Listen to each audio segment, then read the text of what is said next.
যুবক যৌবন পাওয়ার পরে যখন আল্লাহকে ভুলা যায়, পুরুষত্ব পাওয়ার পরে যখন আল্লাহ ভুলা যায়, নারীত্ব পাওয়ার পরে যখন আল্লাহ ভুলা যায়, টাকা পাওয়ার পরে যখন আল্লাহকে ভুলা যায়, শক্তি পাওয়ার পরে যখন আল্লাহকে ভুলা যায়, পদস্থ মানুষগুলা যখন পদ পাওয়ার পরে আল্লাহকে ভুলা যায়, রূপসী যখন রূপ পাওয়ার পরে আল্লাহকে ভুলা যায়, কতই তো ডাকতে থাকে সন্তান না হওয়ার আগ পর্যন্ত, সারাদিন আল্লাহকে ডাকতে থাকে, কত মানুষের কাছ থেকে তো পানি পড়া আনতে থাকে, যাকে দেখে তাকে দিয়ে দোয়া করাইতে থাকে, সন্তান পাইতে দেরি আল্লাহকে বলতে দেরি করে না। সবাই সবকিছু পাওয়ার পরে কাকে ভুলা যায়? কাকে ভুলা যায়? তো আল্লাহ অভিযোগের সুরে বলে, আমা তাই তো কাইনা নেতান্দুরু বিহা, চক্ষু কি আমি দেই নাই যেটা দিয়ে তুই দেখিস? আমা তাই তো কাউদুনা নে তাসমা বিহা, কান কি আমি দেই নাই যেটা দিয়ে তুই শুনিস? আমা তাই তো লিসানান তানতিকু বি, বাকশক্তি কি আমি দেই নাই যেটা দিয়ে তুই বলিস? আমা তাই তো আকলান তুমাইয়িজু বি, মগজ কি আমি দেই নাই যেটা দিয়ে তুই ভালো, ব্রেন কি আমি দেই নাই যেটা দিয়ে তুই ভালো মন্দ বুঝিস? আমা আতাইতুকা কলবান তাতাফাক্কারু বি, কলব কি দিল কি আমি দেই নাই যেটা দিয়ে চিন্তার বোঝা তুই উঠাস? আমা আতাইতুকা ইয়াদানে তাফতিশু বিহা, হাত দুটা কি আমি দেই নাই যেটা দিয়ে তুই কর্ম করিস? আমা আতাইতুকা রিজলানে তামশি বিহা, দুটা পাও কি আমি দেই নাই যেটা দিয়ে তুই চলিস? আমা কুনতা সাগীরা ফাকাব্বারতুক, তুই ছোট ছিলি আমি তো তোকে বড় করলাম। কুনতা যায়ীফা ফাকাওয়াইতুক, তুই দুর্বল ছিলি আমি তো তোকে সুঠামত্ব দিলাম। আমা কুনতা জাহিলা, তুই কি অজ্ঞ ছিলি না? ফাআল্লামতুক, আমি তো তোকে শিক্ষা দীক্ষা দিলাম। আমা কুনতা মিসকিনা, তুই কি মার পেটের থেকে নিশ্চয় আসিস নাই? ফাআগনাইতুক, আমি তো তোকে স্বয়ং সম্পূর্ণ করলাম। মা গাররাকা বিরাব্বিকাল কারীম, আমার মতো রব থেকে তোকে বিমুখ করলো তো করলো কে? মাধবদীর মানুষ ভালো মতে বোঝেন, আপনাদের ইউনিয়নের নাম নিলাম না, থানাটা তো মাধবদী, ঠিক না? মাধবদীর লোকও এখানে আছে, একটু ভাবি না। আল্লাহ বলে, আমার থেকে বিমুখ তোকে কে করলো? মা গাররাকা বিরাব্বিকাল কারীম, উচিত তো ছিল আম্মা বিনি'মাতি রাব্বিকা ফাহাদ্দিস, তুই সারাদিন আমার নেয়ামতের আলোচনা করবি, সারাদিন আমার নেয়ামতকে রটতে থাকবি, জপতে থাকবি, আর সারাদিন তুই আল্লাহ আল্লাহ করতে থাকবি।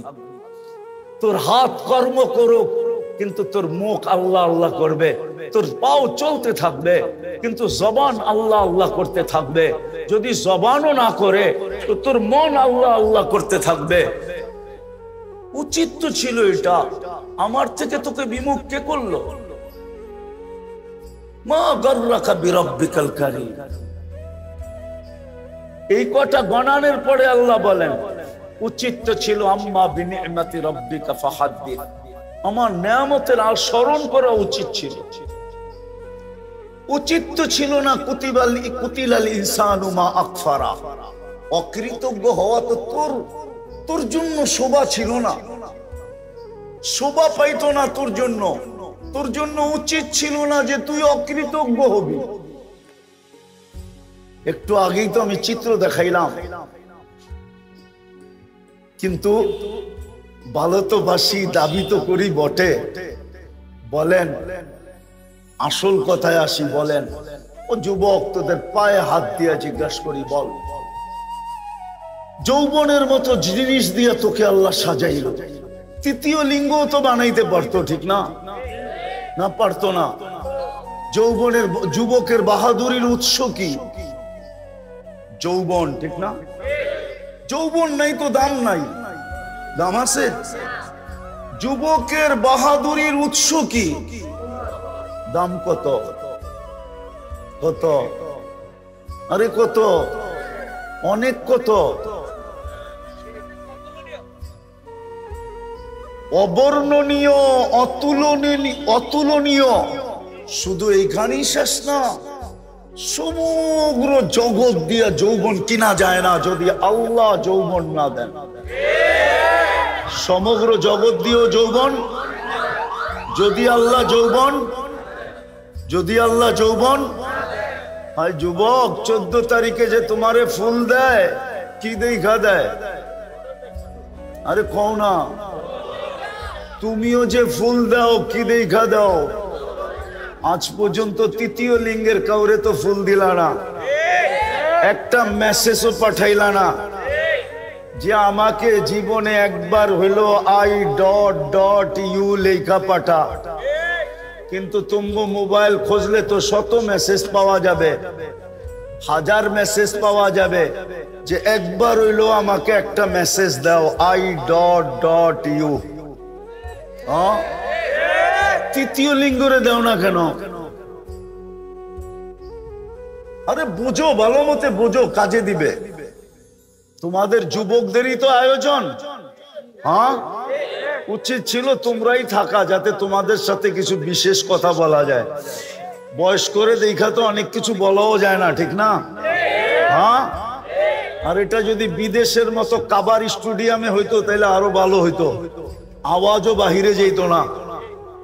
বিদেশে তো সব প্রোগ্রাম কাবার স্টেডিয়ামে হয়, আওয়াজ বাহিরে যায় না, তো মন মতো বলা যায়, মন মতো শোনানো যায়। আমি তো চেয়েছিলাম যুবক ঘরে আজকে মন মতো শোনাই। আরে না না, বয়স্করা আছে আবার, ঠিক না? আবার মিডিয়া সিডিও আছে, ঠিক না? সব কথা এখান থেকে ওইখানে চলে যাবে, ঠিক না? যতটুক শুনাইতেছি অতটুকুই বোঝো, কাজে দিবে। তো যেটা বুঝাইতেছিলাম, যুবকের যৌবন আসে বিদায়ী তো কেউ মুস্কি মুস্কি হাসে, ঠিক না? আবার কারো ভিতরে যৌবন আছে বিদায় তুমিও মুস্কি মুস্কি শুধু হাসো না, মাঝে মাঝে চোখ টিপিও মারো, ঠিক না? তো যৌবন দিয়ে সাজাইলো কে? পায়ে পড়ি যুবক, একটু নিজেকে প্রশ্ন করো যে আল্লাহ তোমাকে যৌবন দিয়া সাজাইলো, তুমি দাবি করো ওই আল্লাহকে মানো, ভালোবাসো, মানো না ভালোবাসো। বলো ভালোবাসার দাবি তো হইলো, ভালোবাসার দাবি তো হইলো, ভালোবাসার দাবি তো হইলো। কিতাব এটাই বলে ভালোবাসার দাবি এটাই হইলো, ভালোবাসার দাবি এটাই হইলো আতাহু। গোলামা বুঝবে, প্রথম ছন্দ বাদ দিয়া বললাম আর কি। আতাহু উচিত তো ছিল 24 ঘন্টা আল্লাহর কুদরতি পায়ে পড়া থাকা। ও যুবক, তুমি বলো ওই আল্লাহকে কতটুকু মানো? ওই আল্লাহকে তুমি কতটুকু মানো বলো? ওই আল্লাহকে কতটুকু মানো? ওই আল্লাহকে কতটুকু স্মরণ করো যে তোমাকে যৌবন দিয়ে সাজাই? হায় হায়, দুনিয়ার ভিতরে সবচেয়ে দামি পর্ব হলো যৌবনের পর্ব। আল্লাহর কাছেও বড় দাম, দুনিয়ার কাছেও দাম। আল্লাহর কাছেও বড় দাম, দুনিয়ার কাছেও বড় বড় বড়। হ্যাঁ, আল্লাহর কাছে বড় দাম, দুনিয়ার কাছেও বড় দাম। প্রমাণ দিমু, বয়স্ক যারা হয়ে গেছে, খুনে বয়স্ক যারা হয়ে গেছে, যার কাছে সব হারায় ফেলছে, এখন উনার কাছে গেলে উনিও দাম দেয় না। কয়েকটু দূরে সরো, মনে হয় বোঝে নাই, কান পাইটা শোনে নাই, তো এই জন্য মনে হয় বোঝে নাই। উনিও একটু বিরক্ত হয়, ঠিক না? হয় না? হয় না? না, রাগ হয়ে গেলেন মনে হয়, ঠিক না? উনিও বিরক্ত হয়। তাহলে বোঝো তোমার কাছে কি জিনিস আছে। যার কাছে এটা হারায় দিল, যার কাছে বিলীন করে দিল, সবকিছু ওনাকে দিয়া দিল, এখন জীবনের এক খুনে বয়সে চলে আসলো, বৃদ্ধ বয়সে চলে আসলো, মা বোনরাও কিন্তু শুনতেছে। এখন ওনার কাছে গেলেও উনি একটু বিরক্তি ভাব দেখায়। কি বিরক্ত হয় না? একটু হইলো দেখায়, একটু হইলো দেখো তোমার কাছে কি আছে। কিন্তু বলো ওই আল্লাহকে আমরা মানি কতটুকু? কতটুকু মানি? কতটুকু ওই আল্লাহকে মানি? অথচ নুন 24 ঘন্টা খাই কার নুন? আল্লাহ নুন 24 ঘন্টা। আমি তো বড় জোরালু ভাবে বলি, হায় মুসলমান, গড়ার বাড়ি, বিল্ডিং আর শিল্ডিং, গাড়ি আর শাড়ি, যদি পানির দামে অক্সিজেনের দাম নিতেন ডেলি, তো আমাদের পরনে লেংটিও থাকতো না। লেংটি আমি প্রমাণ দিব, প্রমাণ। ডেলি 550 লিটার অক্সিজেন নেই আমরা এই ওয়েদার থেকে।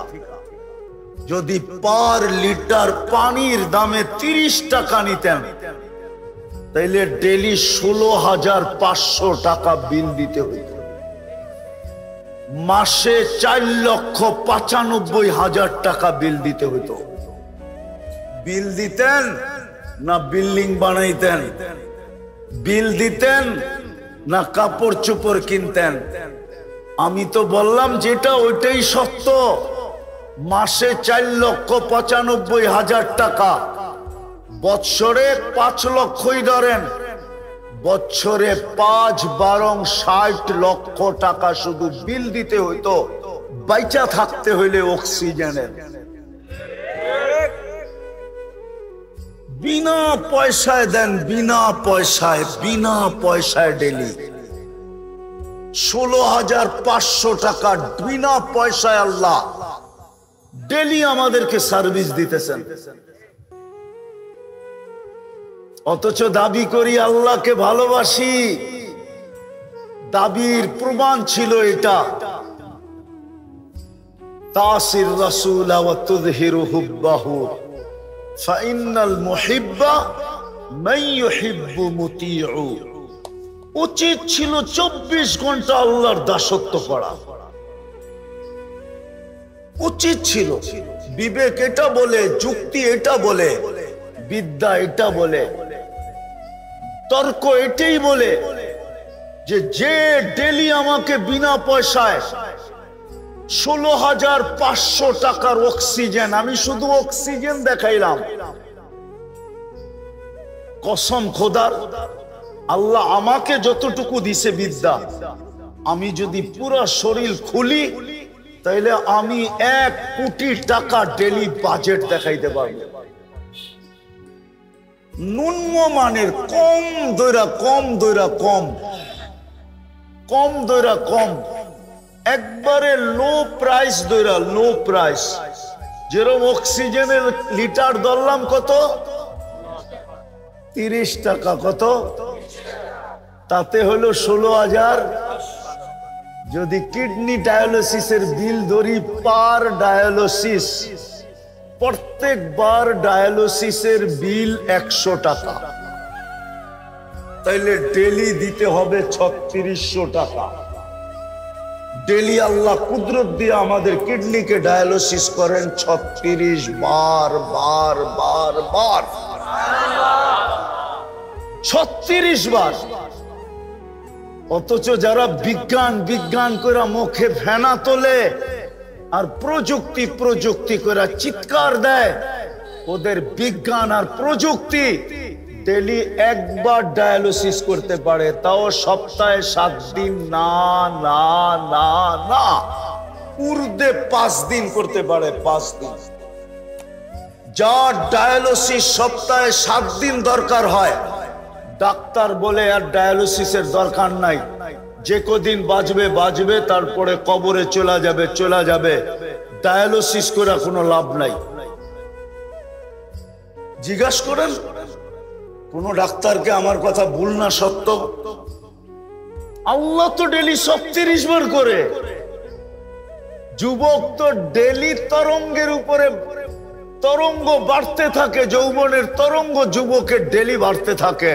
36 বার করার পরে আর বিজ্ঞান 7 দিনে 7 বার করলে কয় কবর রেডি করে রাখেন, যেই কোনো মুহূর্তে যেই কোনো মুহূর্তে মরে যেতে পারে। আল্লাহ তো 36 বার করে। আমি ডায়ালিসিসের ফুল বিল ধরলাম না, ফুল বিল যদি ধরি তাহলে চক্ষু কপালে উঠবে। কপালে কি? চক্ষু কপালে উঠবে, কপালে চক্ষু।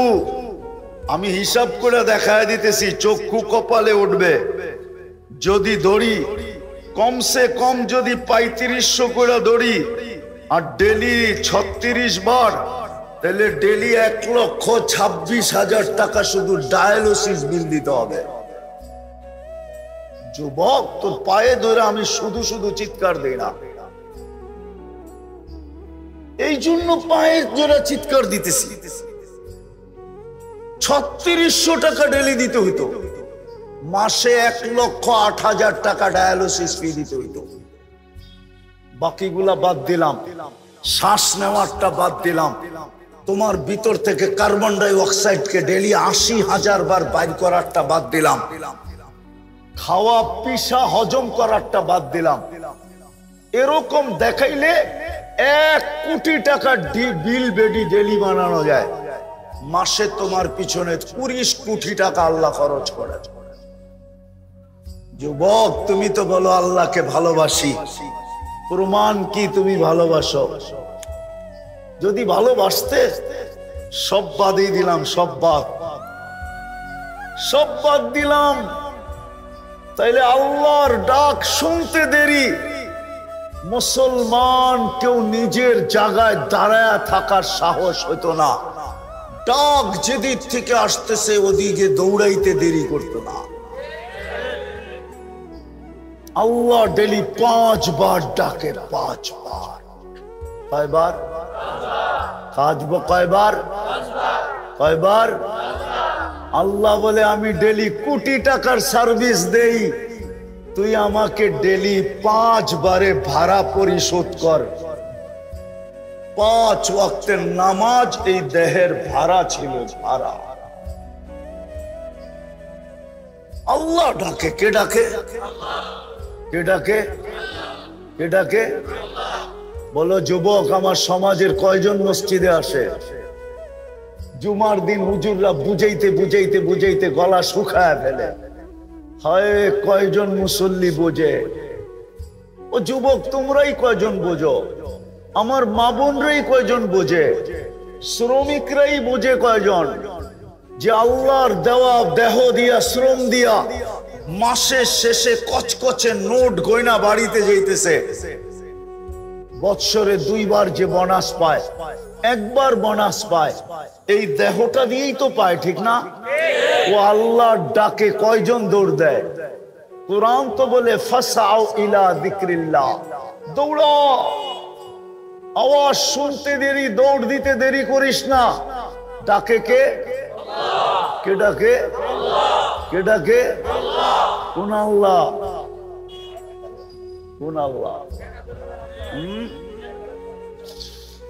99 পদের মালিক আল্লাহ ডাকে। 99 পদের মালিক।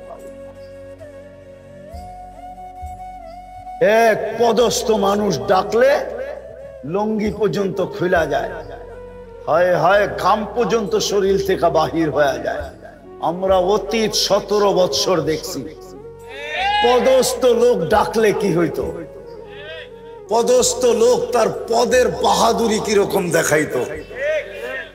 99 পদের মালিক আল্লাহ ডাকতেছে, রহমান ডাকতেছে। শুধু আল্লাহ ডাকতেছে না, রহমান ডাকতেছে, রহিম ডাকতেছে, মালিক ডাকতেছে, কুদ্দুস ডাকতেছে, সালাম ডাকতেছে, মুমিন ডাকতেছে, মুহাইমিন ডাকতেছে, আজিজ ডাকতেছে, জব্বার ডাকতেছে, মুতাকাব্বির ডাকতেছে, খালিকুল বারিউল মুসাব্বিরুল গফফারুল কহ্হারুল ওয়াহাবুর রাজ্জাকুল ফাত্তাহুল আলিমুল কাবিজুল বাস বাসিতুল খাফিদুর রাফিউল মুইজ্জুল মুদিল্লুস সামিউল বাসীরুল হাকামুল আদলুল লতীফুল খবীরুল হালিমুল আযীমুল গফুরুল শাকুরুল আলিয়ুল কবীরুল হাফিজুল মুকিতুল হাসিবুল জলিলুল করিমুর রকিবুল মুজিবুল ওয়াসি আল হাকিমুল ওয়াদুদুল মজিদুল বাঈতুশ শাহীদুল হকুল ওয়াকিলুল কবিয়্যুল মতিনুল ওয়ালিয়ুল হামিদুল মুসিয়াল মুবদিয়াল মুঈদ আল মুহয়ি আল মুমীত আল হাইয়্যু আল কাইয়্যুম আল ওয়াজিদ আল মাজিদ আল ওয়াহিদ আল আহাদ আস সামাদ আল কাদির আল মুক্তাদির আল মুকদ্দম আল মুআখ্খার আল আউয়াল ওয়াল আখির আল যাহির ওয়াল বাতিন আল ওয়ালি আল মুতাওয়ালি আল বাররুত তাওয়াবুল মুনতাকিম আল আফু আর রউফ মালিক আল মুলক যাল জালালি ওয়াল ইকরাম আল মুকসিত ওয়াল জামি ওয়াল গনিয ওয়াল মুগনি আল মানি আদ দার আল নাফি আল নূর আল হাদি আল বদি ওয়াল বাকি আল ওয়ারিস ওয়াল রশিদ আস সাবুর জাল্লে জালালু 99 পদের মালিক আল্লাহ ডাকে আল্লাহ, অথচ দাবি করে আমি ভালোবাসি, তারপরও আসে। যুবক, আপনাদের পায়ে হাত দিয়া বলি, চলেন কমসে কম এতটুকু করি, কমসে কম। এই এলাকাবাসীদেরকে বলতেছি, ঘরে বাইরে সবাইকে বলতেছি, এতটুকু করি এলাকাটাকে এতটুকু করি যে এই এলাকায় একজনও বেনমাজি নাই। এতটুক কমসে কম করি, এতটুক যে আযান দিতে দেরি, এইখানের কেউ নামাজ থেকে ভাগতে, নামাজের দিকে ভাগতে দেরি করে না, এইখানে একজনও বেনমাজি নাই। যদি এতটুকু মুসলমান করতো আজকে যে কেউ বেনমাজি নাই, তাহলে আমার মনে হয় আজকে 60 লক্ষ মানুষ ডেলি চিৎকার দিতেছে। ডেলি ফিলিস্তিনের কারো চোখের পানি 24 ঘন্টায় বন্ধ হয় না, আমার বিশ্বাস।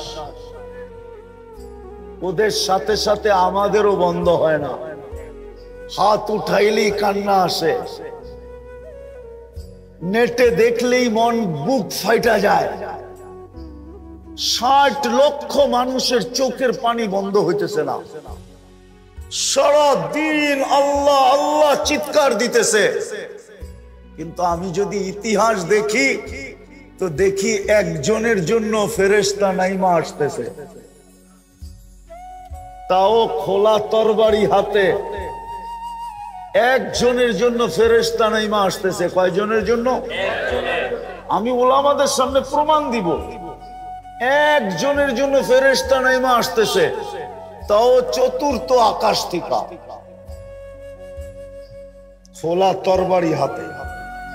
অথচ 60 লক্ষ চোখের পানি ঝরাইতেছে। ফিলিস্তিনের মানুষের 24 ঘন্টা চোখ দিয়া পানি ঝরতেছে, চোখের পানির সাথে সাথে রক্ত ঝরতেছে। মাটিও মনে হয় বলতেছে, মালিক, রক্ত আর আমার পেটের ভিতরে নেওয়ার সুযোগ আমার নাই, আমার আর রক্ত পেটে নিতে মনে চায় না। আর কত রক্ত আমি পেটের ভিতরে ছুপাবো, লুকাবো? আমার কথা একটু ধ্যান দিয়া বুঝেন। আর কত রক্ত আমি আমার পেটের ভিতরে, মাটির পেটের ভিতরে লুকাবো? চোখের পানি তো ঝরতেছে, রক্ত ঝরতেছে, কিন্তু আমি তাকাইলে দেখি, ইতিহাসের পাতা দেখলে দেখি একজনের জন্য ফেরেশতা আসতেছে, কিন্তু 60 লক্ষের জন্য কোন ফেরেশতা এখন পর্যন্ত আসে নাই। আমি প্রমাণ দিতেছি। সাহাবী রাসূল ডাকাতের হাতে পড়ে গেছেন, ছলে কলে কৌশলে সাহাবী রাসূলকে ডাকাত নিয়া জঙ্গলের ভিতরে আটকায়া দিছেন। বলছে, তোমার মাল নিব। বলছে, নাও, আপত্তি নাই, আমাকে ছেড়ে দাও। বলছে, আমি তোমাকে ছাড়বো না। তুমি কি চোখে দেখো না এখানে লাশ বিক্ষিপ্ত পড়া আছে? এই লাশগুলা কি প্রমাণ করে না যে আমি তোমাকে ছাড়বো কি ছাড়বো না? বলছে, আমি তোমাকে ছাড়বো না, হত্যা করব। বলছে, আপত্তি নাই, করো, কিন্তু একটা অনুরোধ তোমার কাছে, 2 রাকাত নামাজ পড়তে দিবে? 2 রাকাত নামাজ পড়তে দিবে? বলছে, পড়ে নে। এই লোকগুলো পড়ছিল, কারণ নামাজে কোনো কাজ দেখাইতে পারে নাই। তো সাহাবী রাসূল 2 রাকাত নামাজ পড়া ভয়ে ভয়ে যখন সালাম ফিরাইছেন ডাইন দিকে, সালাম প্রথমে ইমাম সাহেব ডাইন দিকে ফিরায়, তো দেখে ডাইন পাশে এক সুদর্শন যুবক দাঁড়ানো, খোলা তরবারি হাতে, চেহারার থেকে যেন চাঁদের চেয়ে বেশি আলো ছিটকায় পড়তেছে। বাম দিকে সালাম ফিরে তাড়াতাড়ি জিজ্ঞাসা করছে, তুমি কে? তো বলছে, ওয়া রে ওয়া, আশ্চর্যের বিষয়, ডাইকা আল্লাহ তুমি, আবার তুমি জিগাও তুমি কে?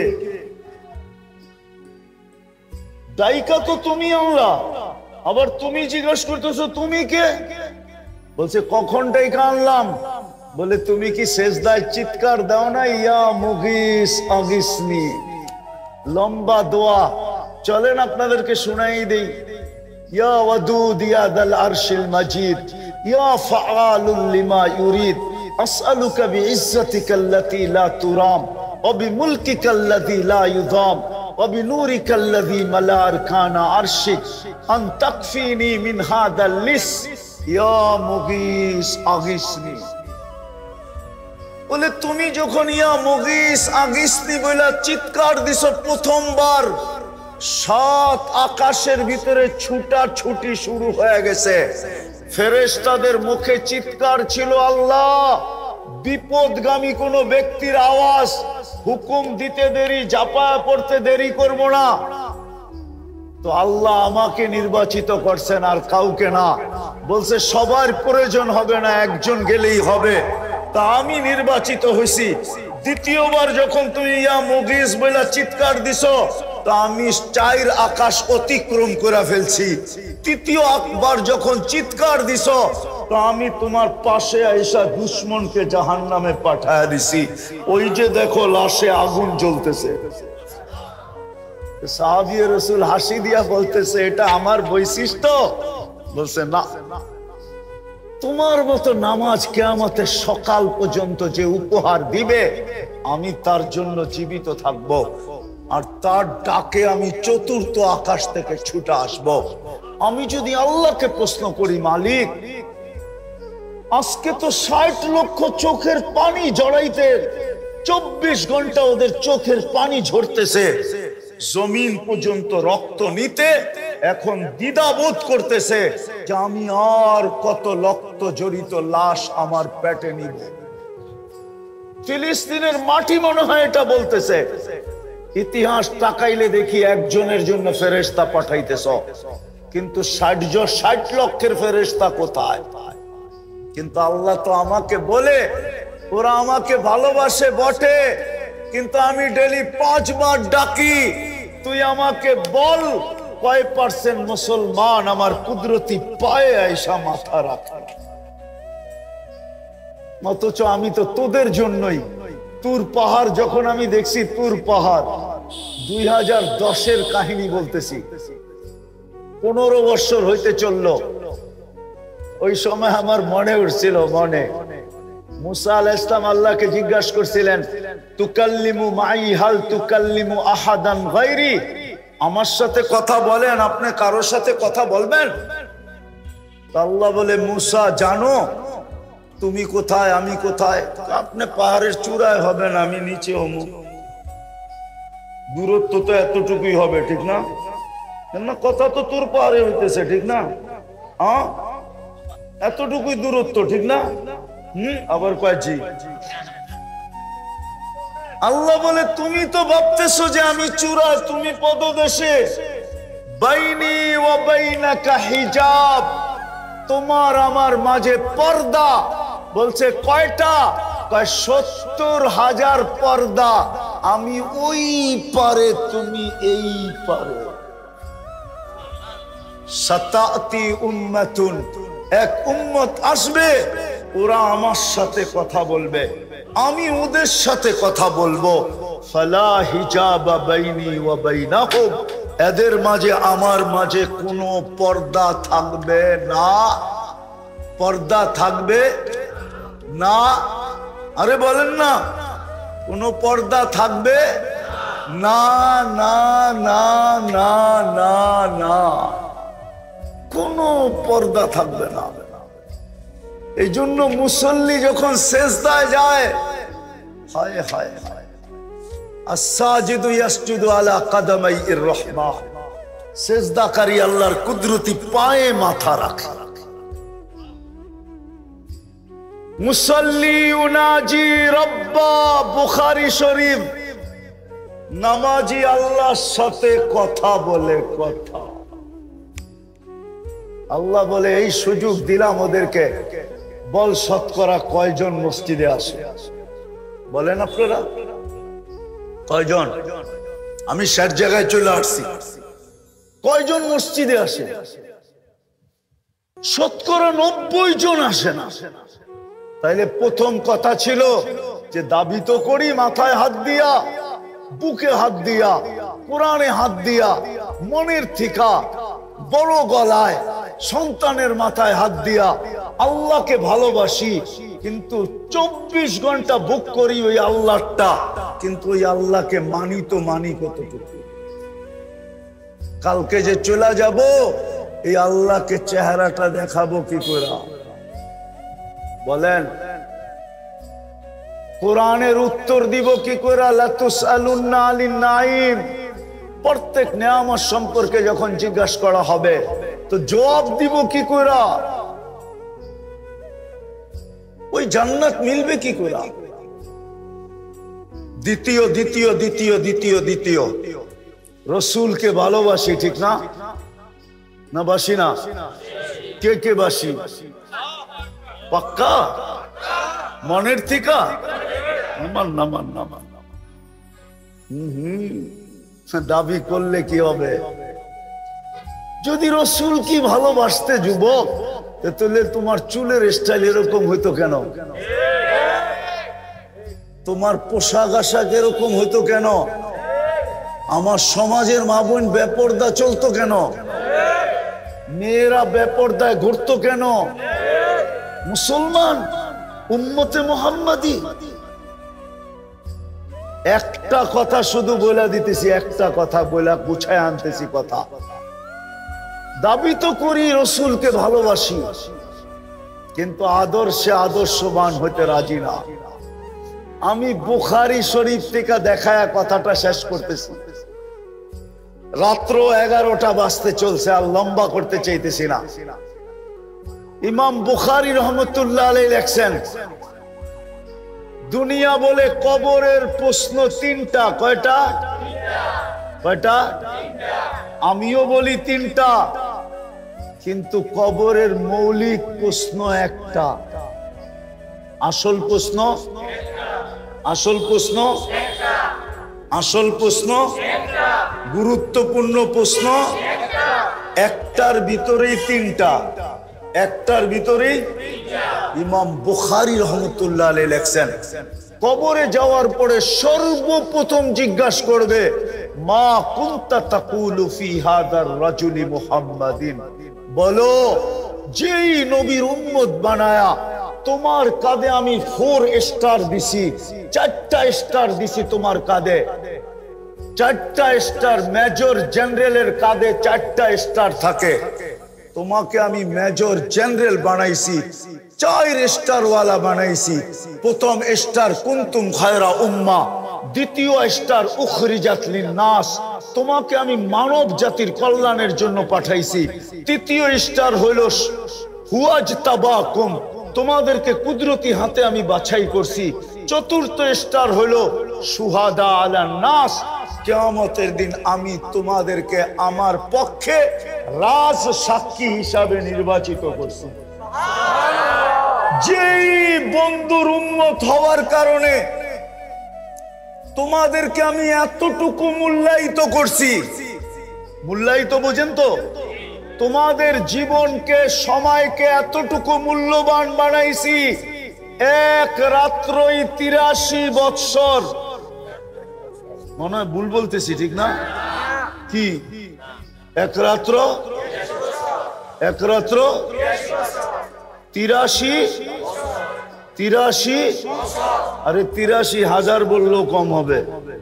কুরআন তো বলছে খায়রুম মিন আলফি শাহর, এই জন্য আমি 83 বলতেছি, খায়ের বাদ দিয়া বলতেছি।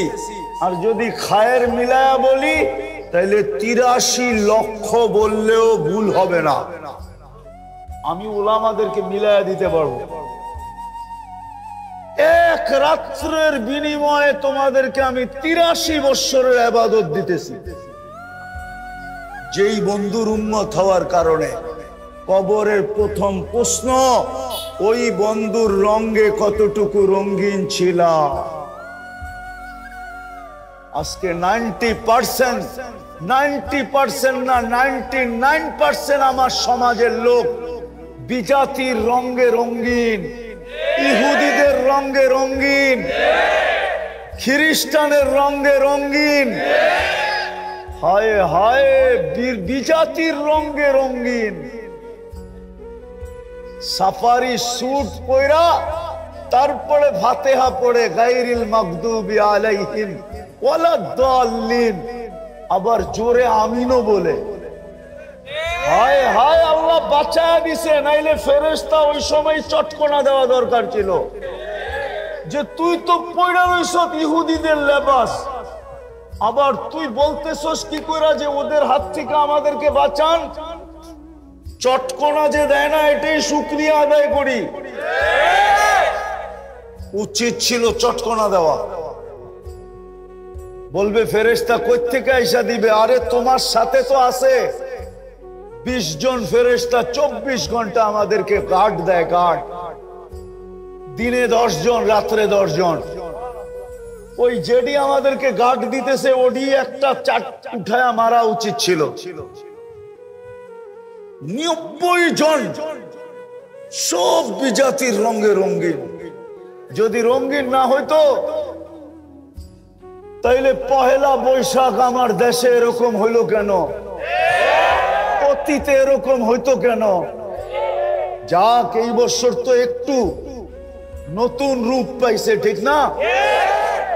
অতীতে তো দেখা আসছি কি মঙ্গল শুভ, মঙ্গল শুভ যাত্রা, মানে ডিকশনারি পড়েন টরেন না, ঠিক না? শিরক করবে আর তোমাকে আল্লাহ চুমা দিবে, ঠিক না? মঙ্গল শুভ যাত্রা, এই শব্দটাই তো শিরক দিয়া ভরা। একটু আগে না হুজুরে ওয়াজ করতেছিল, এটা তো শিরক দিয়া ভরা। কি দিয়া ভরা? 100% শিরক। এখনো যে পালতেছে, শুকরিয়া আদায় করেন। আমাদের কারণে, বন্ধুর কারণে পালতেছে। বন্ধু একদিন কানতে কানতে বইলা ফেলছে, কোরআন উঠাইলেই তো দেখি, অতীতের কাহিনীগুলা দেখলেই তো দেখি সমস্ত উম্মতকে আপনি সমূলে শেষ করে দিছেন, ধ্বংস করে দিছেন। আমার উম্মতকেও কি সমূলে ধ্বংস করবেন? আর এই কথাটা জিজ্ঞাসা করছে চোখে পানি নিয়া, কানতে কানতে জিজ্ঞাসা করছে। আল্লাহর রহমতে জোশ চলে আসছে, বলছে বন্ধু আপনার উম্মতকে আমি সমূলে ধ্বংস করব করব করব করব না। আর করব তো করব কি করে? আপনি তো ওদের মাঝেই থাকবেন। আমাদের নবীজি কাদের মাঝে আছে? কোথায়? মদিনা, মদিনা মুনাওয়ারা আছেন না নাই? নাইলে জান কি লিগা আছে না নাই? আমাদের মাঝে না? না আমাদের মাঝে না, মুসলমানদের মাঝে আছেন তো। কোথায়? রওজায়ে আতহারে জিন্দা। কি? হায়াতুন নবী, হায়াতুন জিন্দা। রওজায়ে আতহারে জিন্দা আছেন কই? আমাদের মাঝে। কোথায়? মদিনা মুনাওয়ারা। আপনি ওদের মাঝে থাকবেন, সমূলে ধ্বংস করব তো করব কি করে? এই জন্য বেঁচে গেছি। নাহলে দাবি তো করি, মোহাব্বত করি, কিন্তু রং সব বিজাতির। যুবক, তোমাদের অনুষ্ঠান হিসাবে তোমাদের পায়ে হাত দিয়া বলি, আমার বিশ্বাস তোমরা যদি রঙিন হয়ে যাও, আমি একটা প্রমাণ দিয়ে বলবো, অতীত 16 বছর আমরা দেখছি কেউ স্বপ্নেও ভাবতে পারে না যে নামাবে। স্বপ্নেও যদি ভাবতো তো বর্তমান বিজ্ঞানী টেকনোলজির দ্বারা ওইটাকে বাহির করে নিয়ে যাইত। ঘুমের থেকে উঠার আগে হ্যান্ডকাপ নিয়ে মাথার কাছে দাঁড়ায় থাকতো যে ঘুমেরতে জাগার সাথে সাথে পড়ায় দিন, ঠিক না? কিন্তু তোমরা নামতে দেরি, আল্লাহ নতুন স্বাধীনতা দিতে দেরি করে নাই। এইটাই আমার বিশ্বাস বাড়ায় দিছে যে তোমরা যদি রসুলের রঙে রঙিন হও, তাহলে আমার জাতি আল্লাহর রসুলের রঙে রঙিন হইতে বাধ্য। আর রসুলের রঙে যদি রঙিন হইলা, তাহলে আমার বিশ্বাস তোমাদের সাথে লড়বে তো দূরের কথা, তোমাদের দিকে কেউ আঙ্গুল উঠানোর পর্যন্ত সাহস পাবে না। যদি উঠায় যদি উঠায় যদি উঠায় যদি উঠায়, তাহলে আমি গ্যারান্টি দিব তোমাদের লড়তে হবে না। আল্লাহ বলে আমি লড়ার জন্য নাইমা চলে আসবো। ফেরেশতা তো আসবে আসবে, আমিও আসবো, আমিও আমিও আমিও আসবো। মান আদালি ওয়ালিয়ান আদানতুহু লিল হারব। হ্যাঁ, আর রসুলের রঙের যত বেশি রঙিন তত বেশি আল্লাহর ওলি, তত বেশি আল্লাহর। আর যুবক ওলি তো অন্যরকম, বুড়া ওলি অন্যরকম, যুবক ওলি, যুবক ওলি, বুড়া ওলি। বুড়া ওলির চেয়েও কয়েকশো গুণ বেশি উপরে হইল যুবক ওলি। যদি না হইতো তাহলে এই হাদিসে কুদসি কেন হইতো? আমি হাদিসে কুদসি দিতেছি। আল্লাহ বলতেছে লাউলা শাবাবা খুশা, যদি ওই যুবক জমিনে না থাকতো যে নিজেকে লজ্জাপতির মতো আমার ভয়ে গুটায় নিছে আর আমার বন্ধুর রঙে রঙিন হয়ে গেছে, ওই যুবক যদি জমিনে না থাকতো, লাজালতু সামা হাদিদা, আমি আকাশকে লোহার বানায়া দিতাম, ওয়াল আরদা সাফসাফা, জমিনকে তামার বানায়া দিতাম, ওমা আনজালতু মিনাস সামাই কাতরা, আকাশ থেকে একটা বৃষ্টির ফোঁটা না, ওমা আমবাততু মিনাল আরদি হাব্বা, জমিন থেকে একটা শস্যের দানা না, বাল আনজালতু আলাইহিমুল আযাবা সাব্বা, একের পর এক আযাব দিয়ে ধ্বংস করে দিতাম। কিন্তু পারি না তো, যুবক গুলার জন্য পারি না। বলো যুবক, তোমার দাম কত? বেলু কত? কার কাছে? আল্লাহর কাছে। পায়ে হাত দিয়া বলি, আজকের থেকে নামাজ ছাড়বো না, আর রসুলের রঙে রঙিন হব। বিশেষ করে আমি এই সংগঠনকে বলবো, তোমরা ৭৫ জন আছো, তোমরাই আগে রঙিন হয়ে দেখাও। তোমরা যদি রঙিন হও, তা আমার বিশ্বাস তোমাদের দেখা দেখি এই এলাকার যুবকরাও তোমাদের রঙে রঙিন হবে। তখন আর প্রশাসনের বলতে হবে না। আজকে আমাদের প্রশাসন চিৎকার দেয়, মাদকের বিরুদ্ধে যুদ্ধ ঘোষণা করে, ওটার বিরুদ্ধে যুদ্ধ ঘোষণা করে, ওটার বিরুদ্ধে যুদ্ধ ঘোষণা করে। রব্বে কাবার কসম, আমার রসুলে, আমার নবীজির রঙে, আল্লাহর বন্ধুর রঙে যখন রঙিন হবে, আর কোন বিষয়ে কারো যুদ্ধ ঘোষণা করার প্রয়োজন হবে না। বরং আমার তো বিশ্বাস এই রোড দিয়া মাদক ক্যারি করে যাওয়ারও সাহস হবে না। এই এলাকায় কারো গুনাহ করার সাহস হবে না। মেয়েরা হাইটা যাবে রাস্তা দিয়া, কারো চোখ তুলা তাকানোর সুযোগ হবে না। প্রমাণ আছে দুনিয়াতে, প্রমাণ। আপনারা তো দেখেন না, হাজরা মউত আপনারা দেখেন না, ইয়ামানের একটা শহর। মদিনা মুনাওয়ারা যেখান থেকে পড়ায় 1000 কিলোমিটারের সমান, আরো বেশি।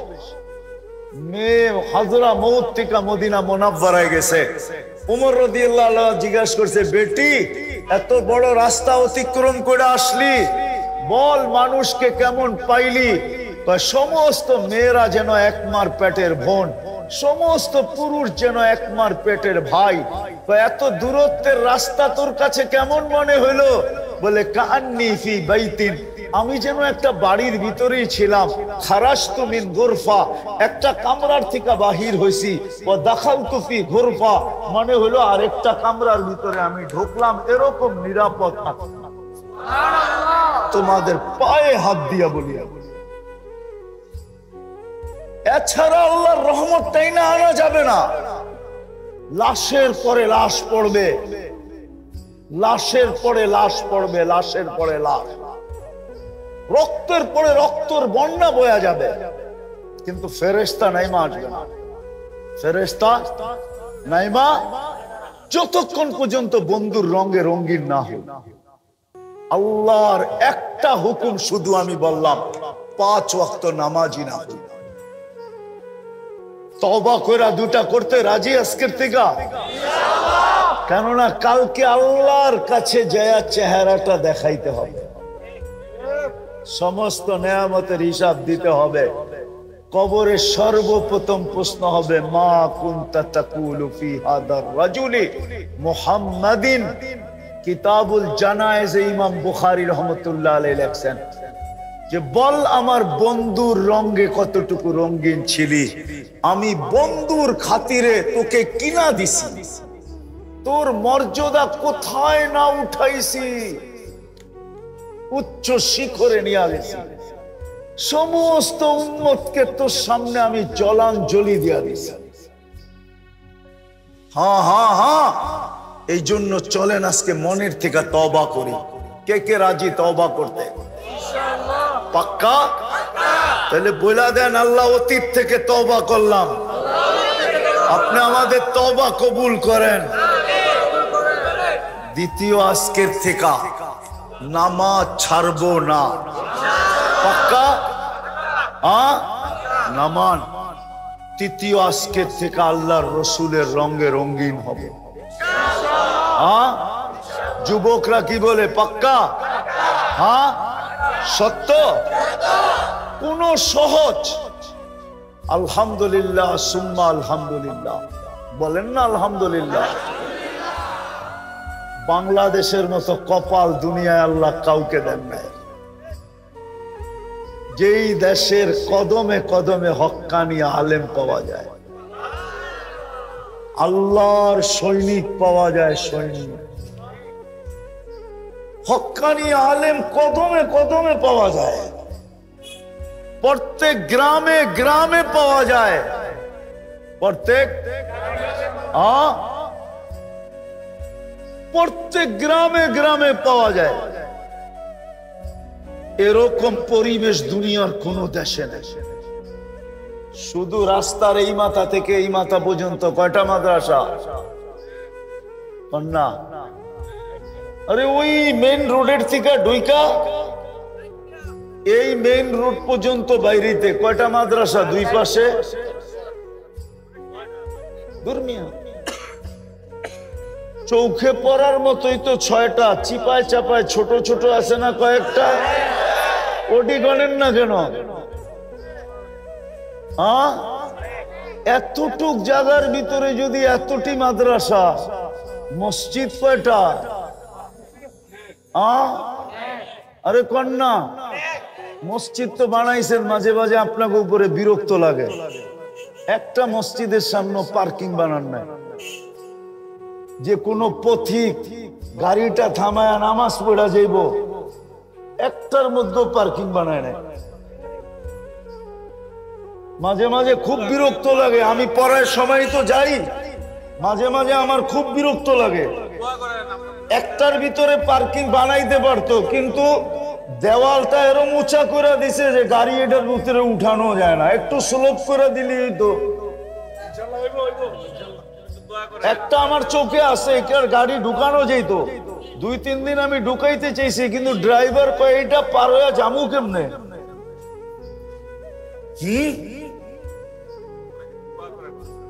রাগ হবেন না, মনেরটা কয়া দিলাম আর কি। মসজিদ কয়টা? হ্যাঁ, রাস্তার পাশে যখন মসজিদ হয় তো মসজিদের কমিটির উচিত যে ওইখানে পার্কিং সার্কিং এর একটু জায়গা রাখা।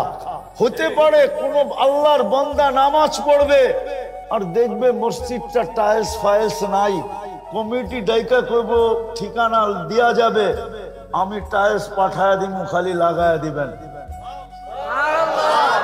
মসজিদ একটু উল্টা পাল্টা দেখছে তো ডাইকা বলছে কত লাগবে, চুপে চাপে আল্লাহর এরকম বান্দা বহুত আছে না? নাই?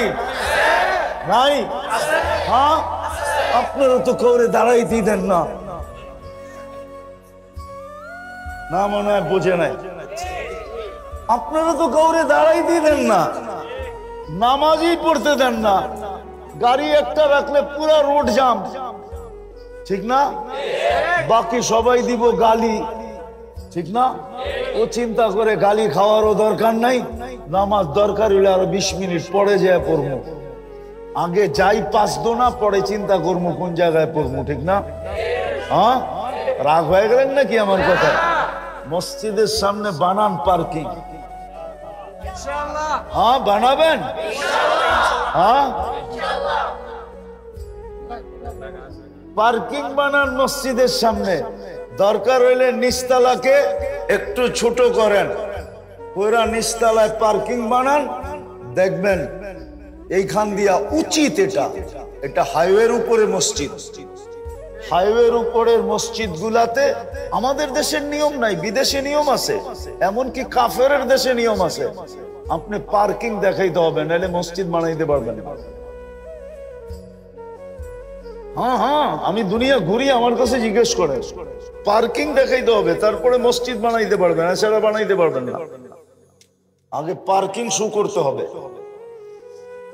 তো এতটুকু বললাম আর কি, কোত্থেকে জানি কথা কই চলে গেল। তো বাংলাদেশের মতো পরিবেশ দুনিয়ার কোথাও নাই। এই মাথার থেকে ওই মাথায় কতগুলা মসজিদ, কতগুলা ইমাম, প্রত্যেক মসজিদে মসজিদে ইমাম, ঠিক না? আলহামদুলিল্লাহ, আমাদের দেশে মুয়াজ্জিন পর্যন্ত আলেম, মুয়াজ্জিন পর্যন্ত হাফেজ। বড় কিসমত এই দেশের। তারপরেও যদি রসুলের রঙে রঙিন না হয় তাইলে আর কবে হবে? মাদ্রাসাগুলো হইল রসুলের রঙের কারখানা, ইমাম সাবরা হইল, ওলামারা হইল সেলসম্যান, এরা বিক্রি করে, এদের কাছে আছে রসুলের রং। যুবক, তোমাদের পায়ে হাত দিয়া বলি, এদের কাছ থেকে শিখো, নাইলে আমাদের দেশের উপরে আল্লাহ নারাজ না হয়ে যায়। গাজা আলাদের তো একটা করিডোর আছে, ইচ্ছা করলে দেওয়াল ভাঙ্গা হইল মিশরে ঢুকতে পারবে। আমাদের একটা করিডোর আছে, কলা গাছ লেয়া বঙ্গোপসাগরে চাপ দেওয়া ছাড়া আমাদের কোনো করিডোর নাই নাই নাই নাই নাই নাই। এই জন্য পায়ে হাত দিয়া বলি, ইনশাআল্লাহ শিখবো। আমি চান্দা করব না, আমি আপনাদেরকে বলবো যারা এখানে উপস্থিত হয়েছি, এই সংগঠনের যে ছেলেরা আছে এরা স্বেচ্ছায় রক্তদান করে। এরা যদিও আপনাদের কাছে কখনো বলে না, কিছু বলে না, চান্দা করে না, কিন্তু আমি আপনাদের পায়ে হাত দিয়া বলবো, আপনারা নিজের পক্ষ থেকে এই যুবক দুলাকে উৎসাহিত করেন, আরো আগে বাড়ার জন্য বলেন এদেরকে, যেন এরা আরো ধর্মীয় সেবামূলক কাজ করতে পারে। আপনারা যদি এদেরকে উৎসাহিত না করেন, এদের বিরুদ্ধে যদি আঙ্গুল উঠান, এদেরকে যদি আপনারা কি বলে খারাপ চোখে দেখেন, হইতে পারে এই ছেলেগুলো একদিন বসা যাবে আর স্রোতের সাথে বেসা যাবে। লাভ আপনার কি হবে বলেন? আর এরা যদি সেবামূলক দিনের কাজ আপনাদের উৎসাহ পায়া, উদ্দীপনা পায়া, আপনাদের দুটা ভালো কথা পায়া, আপনাদের সহযোগিতা পায়া, যদি এই ছেলেরা আরো উদ্বুদ্ধ হয়া সমাজের ভিতরে ভালো কাজ আরো করতে থাকে, তাইলে সমাজ ভালো হবে না খারাপ হবে? এই ছেলেগুলা ভালো পথে থাকবে না খারাপ পথে যাবে? যদি খারাপ ভালো পথে থাকে তাইলে আপনার ক্ষতি হবে, বরং এলাকার জন্য ভালো হবে। এই জন্য আপনাদের কাছে আমার দরখাস্ত, হাত জোর দরখাস্ত, আপনারা এদেরকে উৎসাহিত করেন, এদের প্রশংসা করেন, এদেরকে ওয়াহ ওয়াহ বলেন, এদেরকে সাবাস সাবাস বলেন, এদেরকে আরো আগে বাড়ান, যেন এরা আরো করতে পারে। আমি দুই একটা এদেরকে বলছি, আমি আসছি মাগরিবের পরে, এতক্ষণ আমি এদের সাথে বসা ছিলাম, যেই কজনকে পাইছি এদেরকে আমি কয়েকটা দিক নির্দেশনা দিছি। মাশাআল্লাহ এরাও রাজি হয়েছে। আমি চাই এরা আরো দিনের লাইনে, সেবামূলক কাজে, ইসলামিক কাজে পুরা বাংলাদেশের ভিতরে একটা মডেল হয়ে দাঁড়ায়। আর আমরা যদি এদেরকে সাহস দেই তাইলে এই ইউনিয়নটা হয়তো না চিনতে পারে দুনিয়ার কেউ, ইউনিয়নটা চিনবে না, কিন্তু এই সংস্থাটাকে চিনবে। এই সংস্থাটাকে, যেরকম দুনিয়ার বহু দেশ আছে বাংলাদেশ চিনে না, কিন্তু টঙ্গী চিনে। কি চিনে? কেন? কি? বিশ্ব ইজতেমা। টঙ্গী চিনে, বাংলাদেশ চিনে না, টঙ্গী চিনে। বাংলাদেশ চিনে না, টঙ্গী চিনে। এরকমও একদিন এই ইউনিয়নটা চিনবে না, গ্রামটা চিনবে না, কিন্তু এই সংস্থাটা চিনবে, এদের যুবকদেরকে চিনবে। আপনারা এদেরকে উৎসাহিত করবেন সত্য? কে কে করবেন দেখি।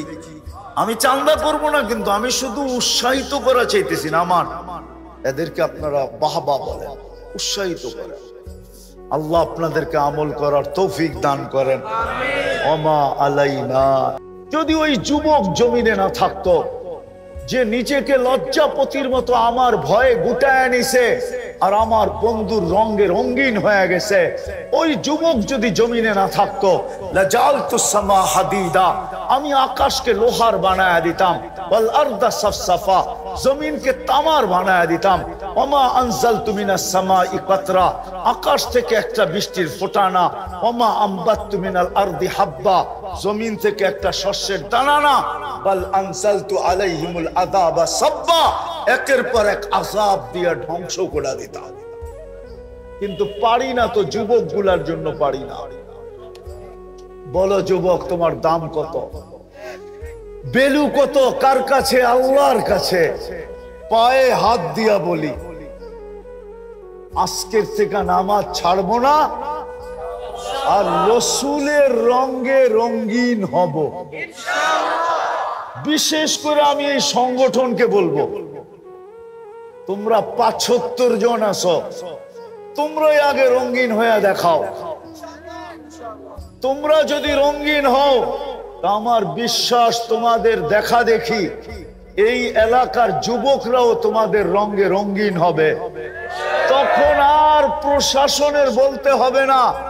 আজকে আমাদের প্রশাসন চিৎকার দেয়, মাদকের বিরুদ্ধে যুদ্ধ ঘোষণা করে, ওটার বিরুদ্ধে যুদ্ধ ঘোষণা করে, ওটার বিরুদ্ধে যুদ্ধ ঘোষণা করে। রব্বে কাবার কসম, আমার রসুলে, আমার নবীজির রঙে, আল্লাহর বন্ধুর রঙে যখন রঙিন হবে, আর কোন বিষয়ে কারো যুদ্ধ ঘোষণা করার প্রয়োজন হবে না। বরং আমার তো বিশ্বাস, এই রোড দিয়া মাদক ক্যারি করে যাওয়ারও সাহস হবে না। এই এলাকায় কারো গুনাহ করার সাহস হবে না। মেয়েরা হাইটা যাবে রাস্তা দিয়া, কারো চোখ তুলা তাকানোর সুযোগ হবে না। প্রমাণ আছে দুনিয়াতে, প্রমাণ। আপনারা তো দেখেন নাই হাজরা মউত, আপনারা দেখেন নাই, ইয়ামানের একটা শহর। মদিনা মুনাওয়ারা যেখান থেকে পড়ায় 1000 কিলোমিটারের সমান, আরো বেশি। মেয়ে হাজরা মউত থেকে মদিনা মুনাওয়ারায় গেছে। উমর রাদিয়াল্লাহু আনহু জিজ্ঞাসা করছে, বেটি এত বড় রাস্তা অতিক্রম করে আসলি, বল মানুষকে কেমন পাইলি? সমস্ত মেয়েরা যেন একমার পেটের বোন, সমস্ত পুরুষ যেন একমার পেটের ভাই। এত দূরত্বের রাস্তা তোর কাছে কেমন মনে হলো? বলে কান্নি ফি বাইতিন, আমি যেন একটা বাড়ির ভিতরেই ছিলাম। খারাজতু মিন গুরফা, একটা কামরার থেকে বাহির হইছি। ও দাখালতু ফি গুরফা, মনে হলো আরেকটা কামরার ভিতরে আমি ঢুকলাম, এরকম নিরাপদ। বড় গলায় আমরা